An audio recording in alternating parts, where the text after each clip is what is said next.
I'm Eric Saunders, and I serve as Executive Director at New Hope Ministries. I'm a Christian social worker. I've got my MSW in social work, and I've been doing some sort of human service work for the past 29 years. New Hope got started in 1982 during a difficult economic period when there weren't a lot of services and there were a lot of people who were being laid off and struggling to make ends meet.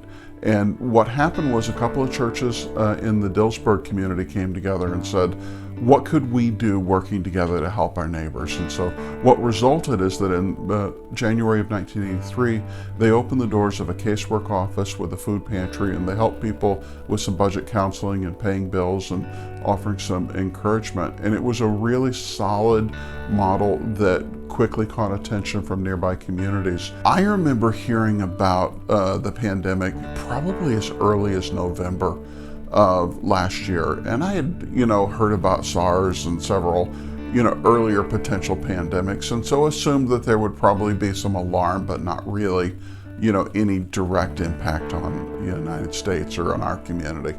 I remember even as late as February going to a conference in Washington and hearing that there were some cases out on the West Coast, but not really being troubled enough to change my travel plans. But I think when we said, heard that there were going to be cases in Pennsylvania, and then there was a date, I think it was Friday the 13th of March, where everything came, crashing down, and we went into a 2-week lockdown. It was a little frightening. Could it really be this bad? And I guess we could do anything for 2 weeks, if that protects our healthcare workers and the most vulnerable members of the population. So that was kind of surreal. And so we made some changes in our organization, but recognized that because we provide food and basic needs, people were going to be in really bad shape if we couldn't stay open. And so it was a quick scramble to figure out how can we deliver services without putting anybody at risk. And so, we came up with some strategies that included home deliveries and curbside deliveries and masks and sanitation and social distancing. But 2 weeks has turned into 6 months now. And we've opened up a little bit, and, thankfully we've gotten good guidance from, Department of Health and others. But here we are 7 months later, and we're still in pandemic, and we don't have any, outcome, any knowledge of what's going to happen at the end. I tend to see the impact of being a couple of phases. And the first one was just that initial lockdown and watching everybody go into hoarding mode, where we couldn't get the food and products that we needed to be able to operate, and we're living on internal stores, and a lot of other people were struggling to get milk or bread or other basics. That's eased, thankfully, and the supply chain sort of sorted itself out. But after the stimulus package got passed, and people started getting checks, and people started getting extended unemployment benefits and expanded SNAP or food stamp coverage, school stepped up with meals, we actually saw an overabundance of support, which between April, May really reduced the demand for services, which is something I never would have expected. For a period of time, there were obviously people who hadn't gotten their stimulus checks or hadn't gotten their unemployment, and were in really serious circumstances. And we stepped up with $100,000 homeless or housing assistance program, and we spent that money in about 30 days. And we've since gone on to spend about $250,000 in emergency housing assistance. So that's probably been one of the most profound needs that we've impacted. But then I don't know whether to call it recovery phase or not, maybe that's optimistic, but we've seen over the summer people who have worked through whatever financial resources they had, who are starting to come back to the food pantry and ask for help, or people who have seen their extended unemployment coverage go for $600 plus a month or a week down to 300.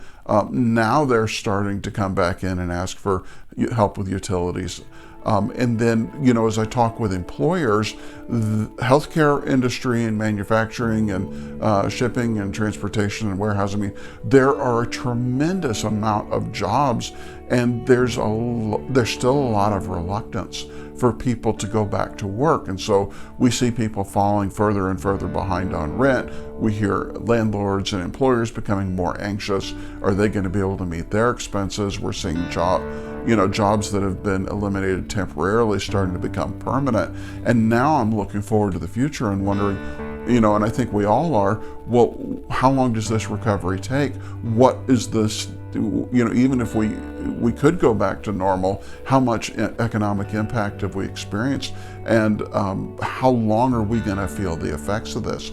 And I hear very, very pessimistic outlooks, and I want to be hopeful and positive, but I guess I'm at a point of saying, I just don't know, but we want to be ready for whatever the next phase brings. It was really surreal when you're a volunteer-focused ministry. We have 3,500 volunteers, and many of them are over the age of 65, which just on the basis of age alone put them in a high-risk category. And we saw a reduction by almost 2/3 of volunteers over the course of the pandemic.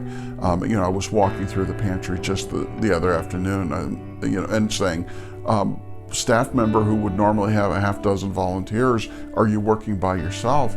And it was Jethro, and he said, yeah, this is pretty typical. It's hard for us to get coverage. That's an incredible experience to be that lean. But initially we had businesses who wanted to pay their workers but couldn't be open because of the shutdown, and so they were actually paying their workers to come and drive or deliver food. That was wonderful. We had teachers who weren't able to be teaching, who were coming and volunteering their time. We had younger folks and some older folks who felt like they could come and socially distance and volunteer. And so we saw hundreds of people. I think at last count, we've probably seen upwards of 400 to 500 people who had never volunteered before, who have come out and, spent some time at New Hope, putting food on shelves, answering phones, being an encouragement to their neighbors. And so the experience has been different, but I think the spirits have been good. And we just, we appreciate the volunteers and those who are able to serve right now so much. And we totally understand those who haven't been able to serve during this time period. And we just can't wait, for them to be able to come back and serve again. There have been a lot of stories that have been very encouraging, and some, that have been kind of heartbreaking. One of them that really stands out to me is we had the experience of having sometimes more food than we had people who needed the food. And so one of our center managers was making up food baskets and saying, well, I don't want to throw any food away. Let's go find somebody who can use it. And so they were going door to door in their community, and any place they saw that, they figured there might be some folks who could use some help. They were just dropping baskets off and, ringing the doorbell and just hoping it went to the right place. And there was a gentleman who was a single dad, as I understand it, and he had grown up in difficult circumstances, and he had made a vow to himself, I'm never going to be one of those people who ask for help. I'm always going to do it on my own. But the problem was that he had been laid off from his job, and he had a little girl, and they had that day run out of food. And he was in that, emotional crisis of, what am I going to feed my kid? And I don't have any place else to turn, when a basket of food that had everything he needed to make an evening meal and to provide for her showed up.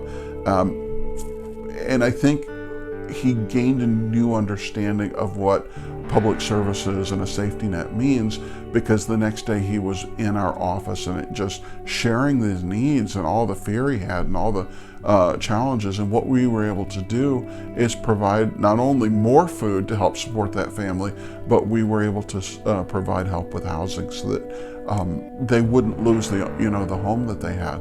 And I look at it as a God thing that, we didn't know whose door we were leaving that food basket on, but the Lord knew, and the Lord used that to lower his reluctance to to ask for help and to be able to care for him and for his family. You know, if I look past my work at New Hope, and there's probably 1,000 lessons that I've learned here, but my own family has gone, you know, through the roller coaster like everybody else has. And, you know, with a household of kids at home, we're busy people. We're always running to kid activities and church activities, and, you know, work keeps me busy, and we just go.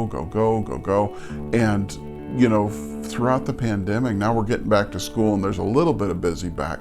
But we went into family mode. And that meant watching musicals and making pizza and, you know, just enjoying one another's company. And there was a point when we got past the scared, oh my gosh, are we going to all get sick and die feelings? We actually said, this is nice. It feels so good to be, you know, with one another.